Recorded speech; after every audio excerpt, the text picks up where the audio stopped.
কিছুদিন পরেই রাগিনী দেবীর ছেলে বিমলের বিয়ে। বিমল নিজের পছন্দের মেয়ে গায়ত্রীকে বিয়ে করবে বলে ঠিক করে, কিন্তু প্রথম থেকেই রাগিনী দেবীর বিষয়টা পছন্দ হয় না। কিন্তু যেহেতু ছেলে নিজে মেয়ে পছন্দ করেছে, তাই তার মায়েরও কিছু করার থাকে না। রাগিনী দেবী বিমলের সাথে গায়ত্রীর বিয়ে দিতে রাজি হয়। অন্যদিকে রাগিনী দেবীর মেয়ে টুসি বিয়ে করে 3 বছর হলো শ্বশুরবাড়িতে সংসার করে। ইতিমধ্যে তার 5টা ছেলে এবং 5টা মেয়ে হয়। তাই সারাদিন টুসি নিজের সংসার এবং 10টা বাচ্চা কাচ্চা ও শ্বশুরবাড়ি নিয়েই ব্যস্ত থাকে। মেয়েটাকে তাড়াতাড়ি বিয়ে দিয়ে খুব ভুল করেছি। কি করে 10টা বাচ্চা মানুষ করছে কি জানি। ওর শ্বশুরবাড়ির লোকেরা তো ওকে মোটেই বাপের বাড়িতে আসতে দেয় না। আর এখন আবার আমার ছেলে ওই গায়ত্রীকে বিয়ে করে নিয়ে আসছে। এরপর যদি গায়ত্রীরও 10টা বাচ্চা হয়, তাহলে তো সারে সর্বনাশ হয়ে যাবে। না না, আমি কিছুতেই এই অঘটন হতে দেব না। গায়ত্রী দেবী বসে বসে এসবই ভুলভাল চিন্তা ভাবনা করতে থাকে। এমন সময় বিমল তার কাছে আসে, কারণ বিয়ে উপলক্ষে তাদের এখনো অনেক শপিং করা বাকি থাকে। মা, তুমি বসে বসে কি ভাবছো? চলো আজকে আমরা শপিং করতে যাব। কিছুদিন পরেই তো আমার বিয়ে হবে, আর আমাদের ঘরে তো একটা মাত্রই সিঙ্গেল খাট আছে। আমার বউ আসলে একটা বিছানায় আমরা দুজন তো ঘুমাতেও পারবো না। আজকে গিয়ে আমাদের একটা ডাবল বেড কিনে নিয়ে আসতে হবে, আর তার উপর আবার নতুন তোষক বানাতে হবে, বালিশ কিনতে হবে, অনেক কাজ আছে। চুপ কর, বিয়ে পাগলা ছেলে হয়ে গেছে একেবারে। তোকে আর ডাবল খাট কিনতে হবে না, তুই বরঞ্চ অফিসে যা। আমি গিয়ে তোর জন্য পছন্দ করে খাট বিছানা কিনে নিয়ে আসবো। তোকে এসব মেয়েলি জিনিসপত্র নিয়ে মাথা ঘামাতে হবে না। এভাবে রাগিনী দেবী বকা দিয়ে ছেলেকে চুপ করিয়ে দেয়। তাই বিমলও কিছু বলতে পারে না, সে চুপচাপ মন খারাপ করে অফিসে চলে যায়। এদিকে রাগিনী দেবী বড় ফার্নিচারের দোকানে গিয়ে একটা সিঙ্গেল খাট কিনে নিয়ে আসে। বিমলের ঘরে তার খাটের পাশে সেই সিঙ্গেল খাট একসাথে জুড়ে দেওয়া হয়। তার উপর রাগিনী দেবী চাদর পেতে দিয়ে বালিশ দিয়ে দেয়, যাতে বিমল কিছু বুঝতে না পারে।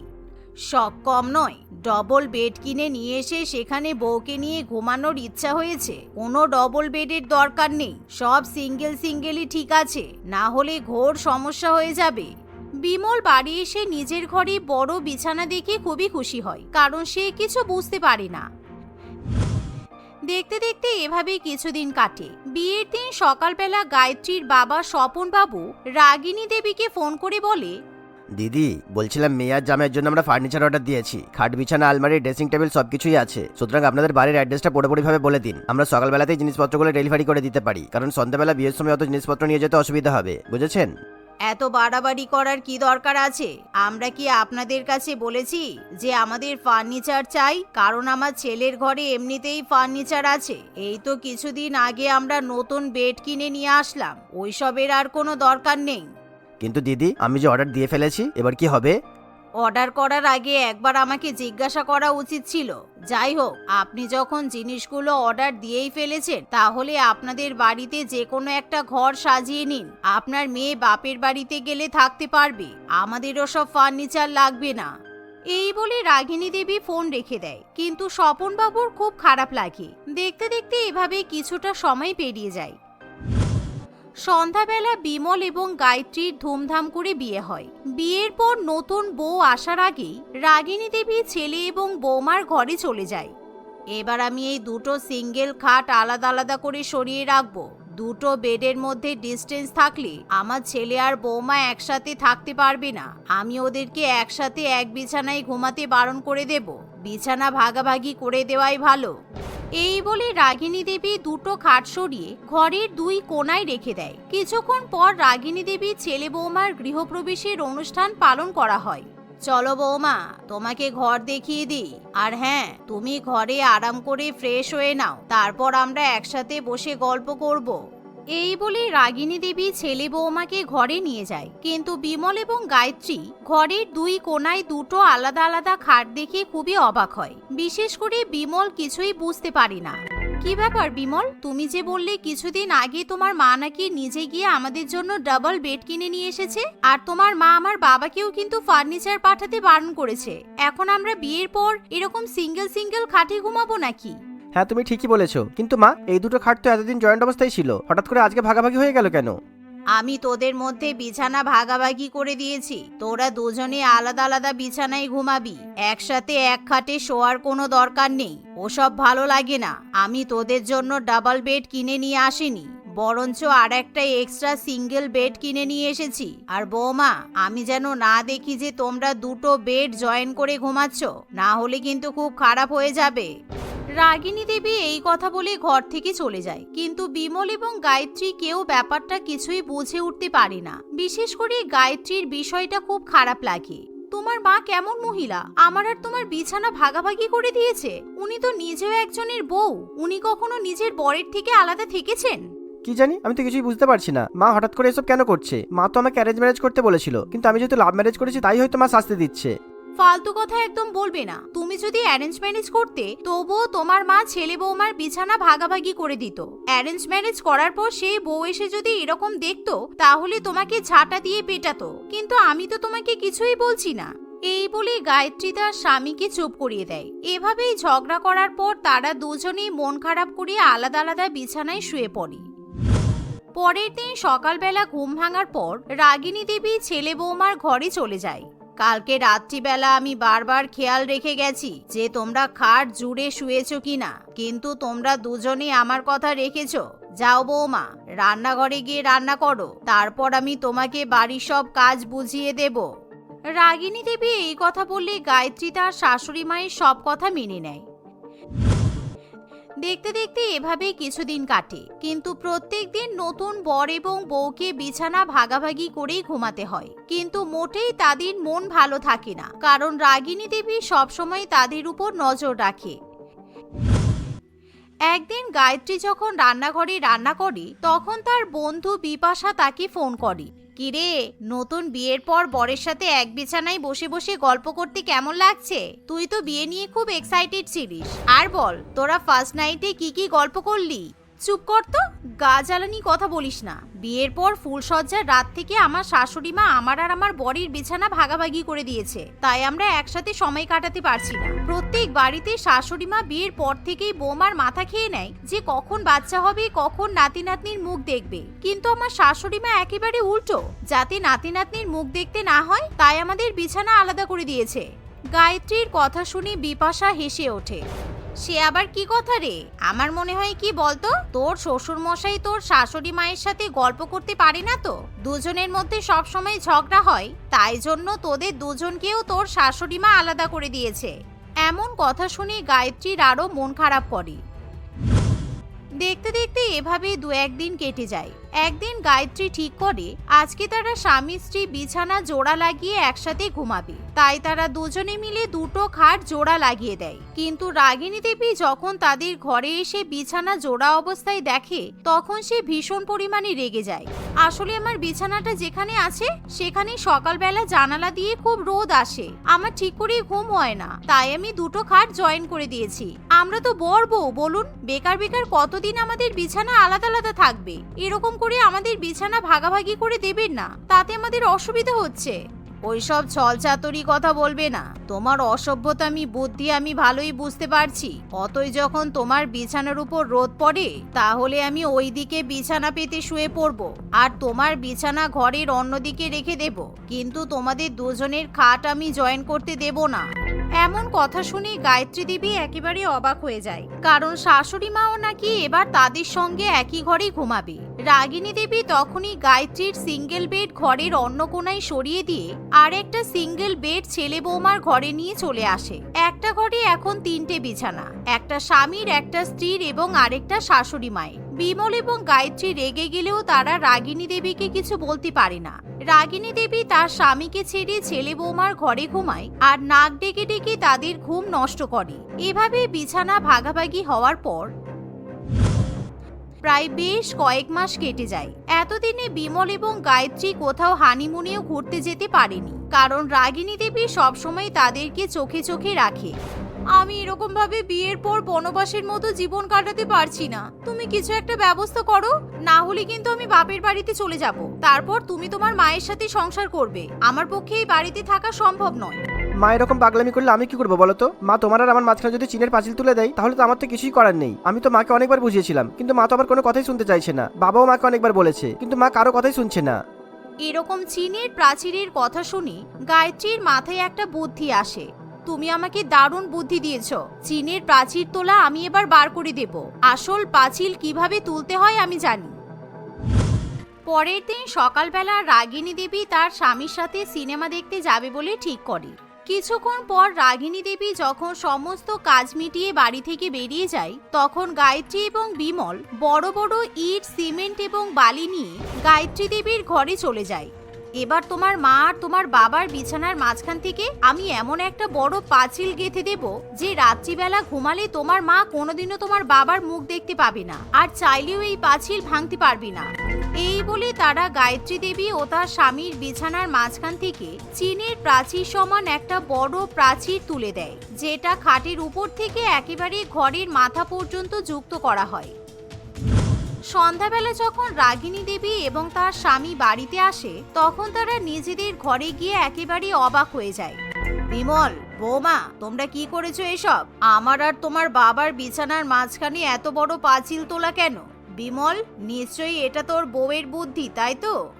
এতে বদমাইশি কিছু নেই মা, কারণ আপনি তো আমাকে বিছানা ভাগাভাগি করা শিখিয়েছেন, আর আপনি তো এখন আমাদের ঘরেই ঘুমান, তাই আপনার আর বাবার বিছানা ভাগাভাগি হয়ে গেলে অসুবিধা কোথায়? এমন কথা শুনে গায়ত্রী দেবী ভীষণই লজ্জিত হয়ে পড়ে, আর সে নিজের ভুল বুঝতে পারে। আমাকে ক্ষমা করে দাও, সত্যিই তোমাদের সঙ্গে এরকম অন্যায় করা আমার উচিত হয়নি। আসলে আমার মেয়ের 10টা বাচ্চা হয়েছে, তাই আমি চাই না তোমার আর আমার ছেলের জীবন অতগুলো বাচ্চা হয়ে নষ্ট হয়ে যাক, কিন্তু আমি এরপর আর কখনো এরকম করব না। জানি না আমি কেন পাগল হয়ে গিয়েছিলাম। এমন কথা শুনে বিমল এবং গায়ত্রী দুজনেই খুবই খুশি হয়। তারা তখনই দোকানে গিয়ে নিজেদের জন্য একটা বড় ডাবল বেড কিনে নিয়ে আসে। সেদিন থেকে তারা একান্তে নিজেদের মতো সময় কাটায়। রাগিনী দেবীও কিছু বলে না। বছর ঘুরতে না ঘুরতেই গায়ত্রী ফুটফুটে এক পুত্র সন্তানের জন্ম দেয়। তবে গায়ত্রী এবং বিমল ঠিক করে তারা 2-এর অধিক বাচ্চা কাচ্চা কখনোই গ্রহণ করবে না।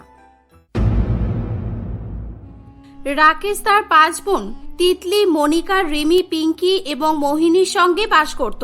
তাদের বাবা মা একটা পথ দুর্ঘটনার ফলে মারা যাওয়ার পর থেকে রাকেশের 5 বোনের দায়িত্ব তার ঘাড়ে এসে পড়েছিল।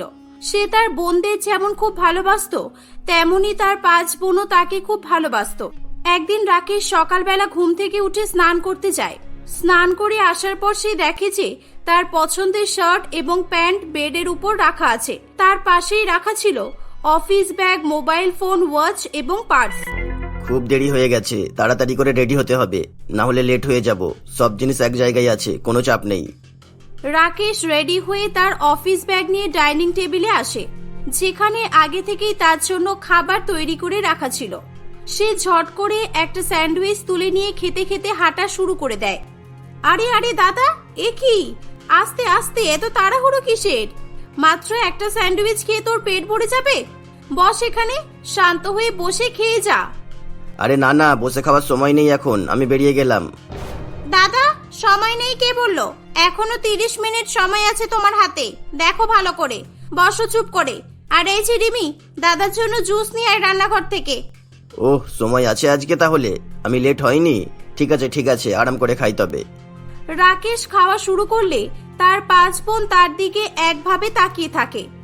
কি হয়েছে তোদের? আমার দিকে সবাই তাকিয়ে আছিস যে? তোদের কোনো উপোস চলছে নাকি আজকে? খাচ্ছিস না কেন? না না, আগে তুই খেয়ে চলে যাবি, তারপর আমরা খাবো। কি ব্যাপার রে, আজকে আমার এত কেয়ার করা হচ্ছে কেন? আজকে কি আমার জন্মদিন নাকি? না না, নিজের জন্মদিনে মনে রাখতে পারিস না তুই? আর মাত্র 10 দিন পরে রাখি, তাই এখন থেকে আমরা তোর অনেক কেয়ার করব। ও আচ্ছা আচ্ছা, তাই বলি এত খাতির যত্ন কেন হচ্ছে? রাখি এখন তো অনেক বাকি রে, তোরা এখন থেকেই শুরু হয়ে গেলি। যাক ভালো, আমি এবার আসছি। রাকেশ খেয়ে অফিসে চলে যায়। তোরা দেখবি, আমি এবারে দাদার সবচেয়ে বেশি কেয়ার করব, আর দাদা আমাকে এইবারে রাখিতে সবচেয়ে ভালো আর দামি উপহার দেবে। আহারে, আর আমরা কি বানের চলে ভেসে এসেছি নাকি? তুই আমাদের অনেক বোকা বানিয়েছিস, আর নয়, বুঝেছিস? আমার যা যা লাগবে আমি আগে থেকে লিস্ট করে রেখেছি, এবার আমি সব নিয়েই ছাড়বো। আমার তো যা যা লাগবে আমি অনলাইনে দেখে রেখেছি, আর কার্টে অ্যাড করে রেখেছি, শুধু দাদাকে বলবো অর্ডার করে দিতে। এত আশা করে কোনো লাভ নেই। দাদা প্রত্যেক বছর নিজের পছন্দ মতো গিফট দেয়, আমাদের এবারও তাই হবে, দেখে নিস সবাই। ওদিকে টিফিন আওয়ারে রাকেশ তার বন্ধুর সঙ্গে এক জায়গায় বসে টিফিন খেতে আসে। বল রোহিত, কি খবর তোর? কি আর খবর, সামনের সপ্তাহে আমার বোনের বিয়ে ঠিক হয়েছে। তোর 5 বোনকে নিয়ে চলে আসিস। আর 1 মাস পর বোন বিয়ে করে বিদায় হয়ে যাবে, তারপর ওর এসি রুমটা আমার হয়ে যাবে। আরে তুই তো দেখছি তোর বোনের বিয়ে হবে সেটার চেয়ে বেশি খুশি হচ্ছিস এসি রুম পাবি বলে। যাক ছাড় তাহলে, এবছর তো তোকে তোর বোনের শ্বশুর বাড়ি যেতে হবে রাখি বাঁধার জন্য। হ্যাঁ, সে তো যেতেই হবে। কি গিফট দেওয়া যায় বলতো, ভেবে পাচ্ছি না। তোর তো একটা বোন আর আমার তো 5-5টা বোন, আমি নিজেই এখনো ঠিক করতে পারিনি ওদের কি গিফট দেবো। তোর বোনের তো আবার বিয়েও ঠিক হয়ে গেল, আমি এখনো পর্যন্ত আমার 5 বোনের মধ্যে কারোর জন্যই ভালো ছেলে খুঁজে পেলাম না। ছেলে খুঁজে পেলাম না বললে তো হবে না, ভালো করে খুঁজে দেখ, নিশ্চয়ই পাবি। আর তিতলিকে দিয়ে শুরু কর, তারপর দেখবি এক এক করে সবার বিয়ে হয়ে যাবে। হ্যাঁ সেটাই, এবার ভাবনা চিন্তাটা করতে হবে। নে খেয়ে নে এবার। দুই বন্ধু খাওয়া শুরু করে দেয়। বন্ধুর বোনের বিয়ের কথা শুনে রাকেশ খুব চিন্তায় পড়ে। সে মনে মনে তার বোনদের বিয়ে নিয়ে চিন্তা ভাবনা করতে থাকে। বেশ কয়েকদিন কেটে যায়। রাকেশের 5 বোন রাখির জন্য নানা রকম প্ল্যান করা শুরু করে দেয়। এই দেখ তো তোরা, আমি অনলাইনে দাদার জন্য এই রাখিটা পছন্দ করেছি, কেমন লাগছে দেখ তো। কই দেখি। না না, অতটাও ভালো নয়। অনলাইন থেকে রাখি নিস না দিদি, ভালো হয় না। আমি তো বাবা মার্কেটে গিয়ে ভালোভাবে দেখে শুনে সবচেয়ে সুন্দর আর দামি রাখিটাই কিনবো। দামি রাখি কিনে কি হবে, সেই তো দাদা পরের দিনে খুলে ফেলে, তাই সস্তার রাখি দেওয়াই ভালো। আমি তো এবার দাদার জন্য স্পেশাল রাখি বানাবো নিজের হাতে। আমি আর্ট অ্যান্ড ক্রাফট দেখে রাখি বানানো শিখেছি, কারণ রাখি মানে ভালোবাসা, রাখি মানে দামি সস্তার কোনো ব্যাপার নয়। আরে কি হয়েছে, তোরা কি নিয়ে এত সিরিয়াস আলোচনা করছিস? হ্যাঁ, কি হলো কি তোদের? গোল টেবিল কিসের এত? দাদা তুই এসে গেছিস, চল আমাদের সবাইকে শপিং এ নিয়ে চল। রাখির দিনে আমরা কি পরবো? আমাদের তো একটাও নতুন জামা নেই। হ্যাঁ দাদা, রাখির জন্য স্পেশাল জামা তো কিনতেই হবে, চলো চলো। হ্যাঁ, রাখির এখনো দেরি আছে তো, আর এখন থেকে আমার পকেট খালি হয়ে যাচ্ছে। সব কটাকে রাখিতে গড়পত্তা 50 টাকা করে দেবো, দেখে নিস। কিপটে কোথাকার, সব সময় শুধু টাকা বাঁচাবে, ভালো লাগে না। রাকেশ তার 5 বোনকে নিয়ে শপিং করতে চলে যায়। 5 বোন নিজের নিজের পছন্দ মতো সুন্দর সুন্দর জামা কেনে। রাকেশের অনেক টাকা খরচ হয়ে যায়। কিনে নে যা কেনার লাস্ট বারের মতো, পরের বছরের মধ্যে সব কটাকে বিয়ে দিয়ে বিদায় করে দেব, আমার খরচ অনেক কমে যাবে। রাকেশ এইভাবেই হাসি মজা করে তার বোনদের খুশি করার চেষ্টা করত। পরের দিন সকালবেলা রাকেশ দেখে যে তার বড় বোন তিতলি একটা ছেলের সঙ্গে কথা বলছে। রাকেশ আসতেই ছেলেটা তাকে দেখে বাইরে চলে যায়। আরে বোন, তুই তোর জন্য ছেলে পছন্দ করে নিয়েছিস, আমাকে আগে বলবি তো। আমি বেকার বেকার তোর বিয়ে নিয়ে চিন্তা করছিলাম, কত ছেলের ফটো দেখালাম, এই জন্যই তুই কাউকে পছন্দ করছিলি না, তাই তো? আরে দাদা তুই কি বলছিস? ওটা আমার বয়ফ্রেন্ড, আমি কখন বললাম? হ্যাঁ ম্যাডাম, আমি আপনার অর্ডার লিখে নিয়েছি, রাখির দিন 5 কেজি দুধ পৌঁছে দেব। হ্যাঁ ঠিক আছে। কি হলো দাদা, এবার বুঝেছিস তো? ওটা দুধওয়ালা ছিল। দুধওয়ালা তাতে কি হয়েছে, দুধওয়ালাদেরও ভালো ইনকাম হয় আজকাল। কি দাদা, মাসে কত ইনকাম করো? দাদা এবার কিন্তু বাড়াবাড়ি হয়ে যাচ্ছে, সর দেখি, আমার কাজ আছে, সর। আচ্ছা ঠিক আছে, কিন্তু এটা বল তোরা 5 কেজি দুধ নিয়ে কি করবি? রাখির দিনকে আমরা 5 জন আলাদা আলাদা পায়েস বানাবো, আর তুই খেয়ে যার পায়েস সবচেয়ে ভালো হয়েছে বলবি তাকে সবচেয়ে দামি গিফট দিতে হবে তোকে। ওহ এই ব্যাপার, ভাগ্যিস আগে বলে দিলি, তাহলে তো আমি সবার পায়েসই খারাপ বলবো। রাকেশ তার বন্ধুর বিয়েতে তার বোনেদের কাউকে নিয়ে যায় না, সে একাই যায়। কি ব্যাপার রে, তিতলি আসেনি কেন? তিতলিটা আসেনি কেন? তোর 5 বোন কোথায়? না রে ভাই, আমি ওদের ইচ্ছা করেই তোর বোনের বিয়ের ব্যাপারে জানাইনি। এ বাবা, কেন রে? সামনেই রাখি, ওরা অলরেডি রাখির জন্য অনেক টাকা শপিং করেছে। ওদের যদি আমি বিয়ে বাড়ির কথা বলতাম তাহলে এক্সট্রা করে ওদের বিয়ে বাড়িতে আসার জন্য শপিং করিয়ে দিতে হতো। এমনিও রাখির দিনের জন্য টাকা বাঁচিয়ে রাখছি। 5 বোনের 5 রকমের আবদার। ইস, তুই কত কিপটে রে ভাই।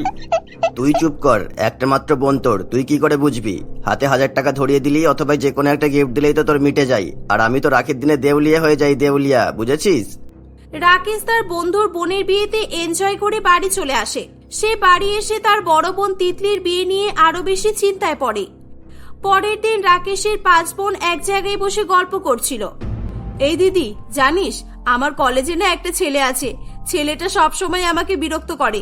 আমি ভাবছি এবার রাখির দিন আমি কলেজে ওর জন্য একটা রাখি নিয়ে যাব আর জোর করে ছেলেটাকে পরিয়ে দেব, তাহলে ও আর কোনোদিনও আমার পেছনে লাগতে পারবে না।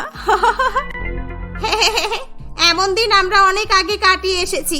রাখির দিন তো কোনো ছেলে ভয়ে কলেজেই আসতো না। আচ্ছা তোরা শোন, আমাদের মাসির ছেলে, কাকার ছেলে, মামার ছেলে সব মিলিয়ে 4টে ভাই আছে, ওদের জন্য তো রাখি কিনে আনতে হবে। ওরা যদি আসে রাখি পড়তে, এর আগের বছর তো এসেছিল। ওদের তো রাখি পরানো বেকার, কেউ একটা টাকাও বের করতে চায় না, শুধু ভালো ভালো খাবার খেয়ে পালিয়ে যায়। এই যে তোদের মাছের বাজার এবার বন্ধ কর, সবসময় রাখি আর রাখি, এছাড়া তোদের আর কোনো কথা নেই নাকি? তিতলি দেখ, আমি তোর জন্য একটা ছেলেকে পছন্দ করেছি, এই যে ফটো দেখ, পছন্দ কিনা।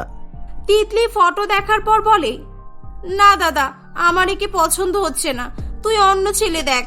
এই ছেলেটা তো ভালোই রে, ঠিক আছে দেখছি আমি। রাখিতে দাদার অনেক খরচ হয় বলে দাদা এবার সত্যি সত্যি আমাদের সবাইকে বিয়ে দিয়েই ছাড়বে। এভাবেই দেখতে দেখতে রাখির দিন চলে আসে। সেদিন 5 বোনে সকাল সকাল উঠে বাড়ির সমস্ত কাজকর্ম করতে থাকে। 5 বোনে রাকেশের জন্য গিফট কিনে নিয়ে এসে লুকিয়ে রেখেছিল। রাকেশের প্রিয় সব খাবার তারা তৈরি করেছিল। কিরে তোদের হলো? নিয়ে নিয়ে আয় এবার এক এক করে, আমার তাড়া আছে, একটু বাইরে যাব। তারা আছে মানে? আজকের দিনেও তোর তারা? এখন আবার কোথায় যাবি তুই দাদা? না, আজকে সারাদিন তোমাকে আমাদের সঙ্গে কাটাতে হবে। আজকে তো রাখি, আজকের দিনটা আমাদের। এখনো আমাদের প্রিপারেশন বাকি আছে, তোর জন্য তো অনেক কিছুর ব্যবস্থা করেছি আমরা। না রে বোন, একটু তাড়াতাড়ি কর, আমি আমার বন্ধুর সঙ্গে ওর বোনের শ্বশুর বাড়ি যাব, অনেক দূর তো, যেতে সময় লাগবে। বোনের বিয়ের পর আজকে প্রথমবার রোহিত ওর বোনের বাড়ি যাবে, বুঝেছিস? ও বুঝলাম, ঠিক আছে, আমরা তাড়াতাড়ি করছি। তবে এই সবাই আয়, এক এক করে আয়, রাখি বাঁধবি আয়। সবার আগে আমি শুরু করছি, আমি বড় তো। এক এক করে 5 বোন রাকেশের হাতে রাখি বেঁধে দেয়। এবার আমাদের গিফট দে।